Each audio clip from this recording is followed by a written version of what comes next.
자, 뭔가 좀 답답한 모습이 나타납니다. 1995년 미국 증시는 분명 이렇게 오르고 있었는데 우리는 왜 이러는지 20년 전 아니죠. 30년 전이죠. 30년 전에도 코스피는 이랬던가요? 라는 얘기가 나올 것 같습니다. 그런데 여기서 포인트가 하나 있습니다. 네, 안녕하세요. 주식은 역시 기리기리세 기리십니다. 안녕하세요, 기리분들. 자, 오늘은 오랜만에 특별한 주제로 한번 공부를 해보도록 하겠습니다. 아마도 지금 우리가 공부할 만한 내용 중에서 가장 중요한 게 아닌가라는 생각이 드는데요. 오늘 저녁 금리 인하가 확실시되는 이때 금리 인하가 나타나면 폭락도 필연적으로 오더라. 이 시각에 대해서 실제로 그런지 한번 확인해 보도록 하겠습니다. 같이 공부하시죠. 렛츠 기릿. 자, 지금 현재 페드워치를 보시면은 요런 식으로 금리 인하는 일단 기정사실이고요. 50bp 인하냐 0.25% 인하냐 여기에 대해서 이견이 갈리는 걸 확인할 수 있습니다. 물론 그거는 시간이 지나봐야 알 수 있겠죠. 오늘 저녁에 그 결과가 나타나는데, 그런데 중요한 거는 이겁니다. 50bp든 25bp든 그게 중요한 게 아니라 금리 인하 나타나고 난 다음에는 증시가 어떻게 되는데, 거기에 대해서 우리가 사실 궁금한 거 아니겠습니까? 그래서 오늘은 이제 금리 인하가 나타나면 주식은 어떻게 되는지 한번 공부를 해보도록 하고, 물론 저 기릿이 그거를 뭐 100% 맞출 수는 없겠죠. 예측을 하는 게 아니라 과거의 데이터를 가지고 이번에도 그럴 수 있다라는 점을 확인해 보도록 하겠습니다. 자, 그렇다면 일단 과거 흐름을 한번 봐야겠죠. 역대 금리 인하 시기 주식시장 흐름을 한번 체크해 보도록 하겠습니다. 자, 옛날에도 금리 인하가 있었지만 너무 옛날은 제외했고요. 요즘은 또 요즘 트렌드가 있으니까요. 1995년 이후 금리 인하 사이클은 총 6번이 있었습니다. 95년, 98년, 2001년, 2007년, 2019년, 2020년 요렇게 있었다는 걸 확인할 수 있고, 그렇다면 그때 각각의 증시는 어떻게 되는지 한번 보도록 할게요. 자, 일단 1995년입니다. S&P 500 주봉 차트인데요. 자, 여기 보시면은 5.75 금리 인하가 시작이 되었다는 의미고요. 그 다음 금리 인하, 그 다음 금리 인하, 그리고 이렇게 금리 인하 사이클이 끝났다는 의미입니다. 그리고 우리가 지금 딱 봤을 때 뭐야, 야, 금리 인하하면은 뭐 증시가 하락한다며 라는 생각을 충분히 할 수 있는데, 하지만 결과를 보니까 뭐 그렇지 않죠. 중간중간에 뭐 하락하는 경우가 있긴 했지만 결국은 우상향을 하는 모습을 나타냈습니다. 그러니까 1995년에는 금리 인하랑 상관없이 주가는 올랐다는 의미가 되고요. 그렇다면은 우리나라 장은 또 다를 수 있겠죠. 코스피는 어땠나 한번 보도록 하겠습니다. 자, 뭔가 좀 답답한 모습이 나타납니다. 1995년 미국 증시는 분명 이렇게 오르고 있었는데 우리는 왜 이러는지, 왼쪽에 보이는 약간 초록색에 가까운 요 네모는 금리 인하 사이클이고요. 그리고 그 이후에 파란색 있죠. 그 네모는 그 금리 인하 사이클이 끝나고 6개월간의 차트입니다. 그런데 여기 보시면은 주가가, 야, 이게 코스피인가요? 20년 전 아니죠. 30년 전이죠. 30년 전에도 코스피는 이랬던가요? 라는 얘기가 나올 것 같습니다. 어쨌든 코스피는 이때도 디커플링을 하는 모습을 확인할 수 있는데, 그런데 여기서 포인트가 하나 있습니다. 바로 첫 번째 한 달은 주가가 올랐다는 게 중요할 것 같네요. 이 부분 기억하면서 계속 보도록 하겠습니다.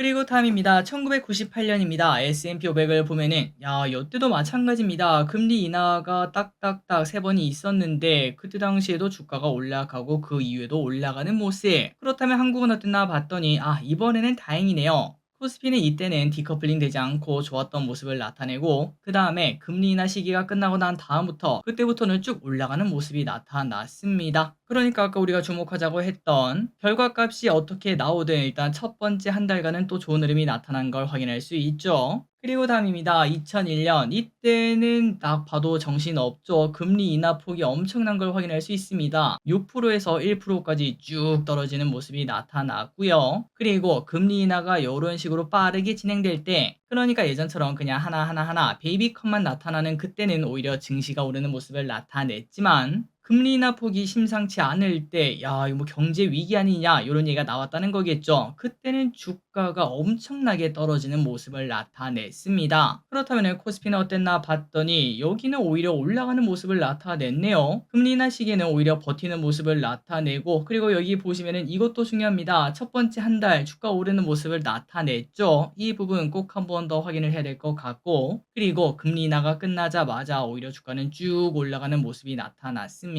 그래서 우리가 지금 2001년까지 데이터를 봤을 때 두 가지를 얻을 수 있어요. 첫 번째는 금리 인하가 나타나면은 제일 처음 한 달간은 증시가 괜찮았다라는 걸 확인할 수 있고, 그리고 두 번째는 금리 인하 사이클이 끝나고 나면은 그때부터 증시는 대부분 오르더라라는 걸 확인할 수 있습니다. 조금 뒤에 보겠지만 코로나 때도 그랬던 거 기억나시죠? 코로나 때 막 금리가 쭉쭉쭉 떨어지다가 금리 인하가 딱 멈추자마자 증시가 쭉 올라갔던 거.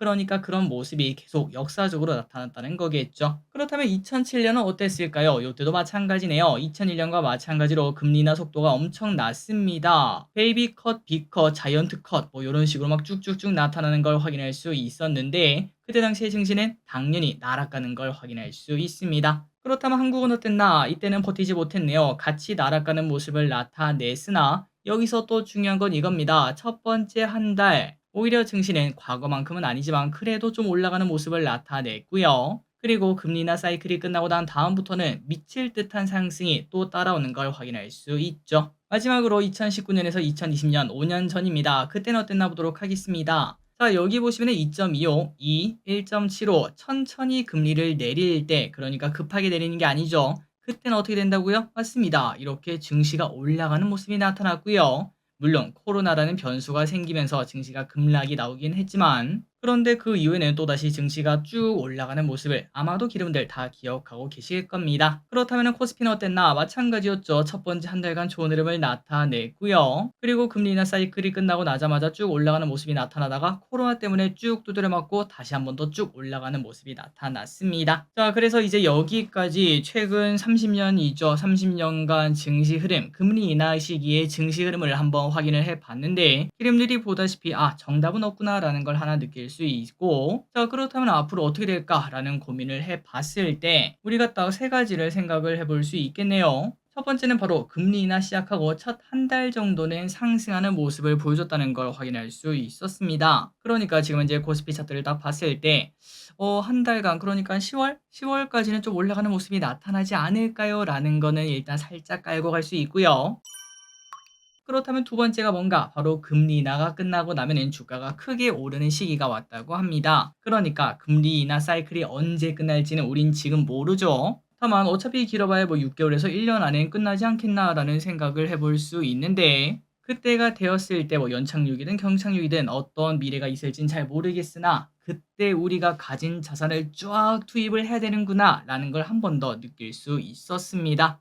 한 번 더 과거 차트를 보도록 할까요? 자, 여기 보시면 2019년에서 20년 금리 인하가 끝나자마자 쭉 올라가는 모습, 2007년에도 마찬가지죠. 금리 인하가 끝나고 난 다음부터는 쭉 올라가는 모습, 2001년에도 마찬가지입니다. 금리 인하가 다 끝나고 나면은 주가가 쭉 올라가는 모습이 나타났었습니다. 그렇기 때문에 우리가 가진 자산 언제 투입해야 될지 모르겠다. 정말 기회, 확실한 기회 때 넣고 싶다. 그렇다면은 금리 인하 사이클이 딱 끝났을 때 그때 투입하는 게 가장 좋다는 걸 확인할 수 있네요. 그리고 여기서 나중에 금리 인하 사이클이 끝나면 한 번 더 공부를 해보겠지만 당장 바로 V자로 올라가는 건 아니었습니다. 조금 더 쉬었다가 올라가는 모습이 나타났기 때문에 분명 우리가 대응할 시간도 충분하다는 걸 확인할 수 있습니다. 2007년에도 그랬죠. 금리 인하 끝나고 난 다음에 한 두 달 정도 더 떨어지고 쭉 올라가는 모습이 나타났었습니다. 그리고 마지막입니다. 제일 처음에 우리가 확인하려고 했던 금리 인하가 나타나면은 증시 폭락이 뒤따라오는가에 대해서는 맞기도 하고 틀리다는 걸 확인할 수 있었는데요. 그런데 그 중심에는 바로 이게 있었죠. 금리 인하가 중요한 게 아니었습니다. 금리 인하 속도가 빠르면은, 그러니까 경제 노이즈가 생기면은 증시는 완전 폭락이 나타나는 걸 확인할 수 있었고요.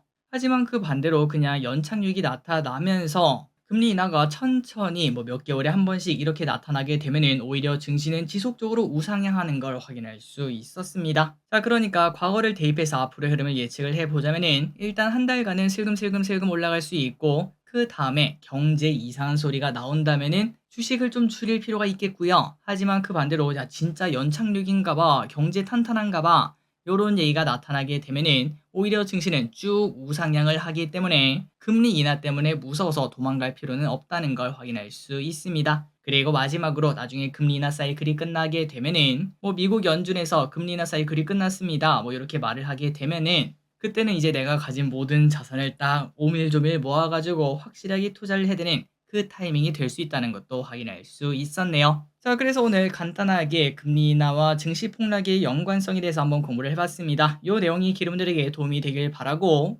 오늘 저녁 금리 인하 결정이 나타나죠. 과연 50bp일지 25bp일지 그리고 거기에 따른 증시는 어떤 식으로 반응할지 한번 보도록 하고, 그리고 실제로 한 달까지는 증시가 올라가는지도 확인해 보도록 하겠습니다. 영상이 도움되셨다면 좋아요와 구독 눌러주시면 진심으로 감사하겠습니다. 지금까지 길이셨습니다. 빠이요.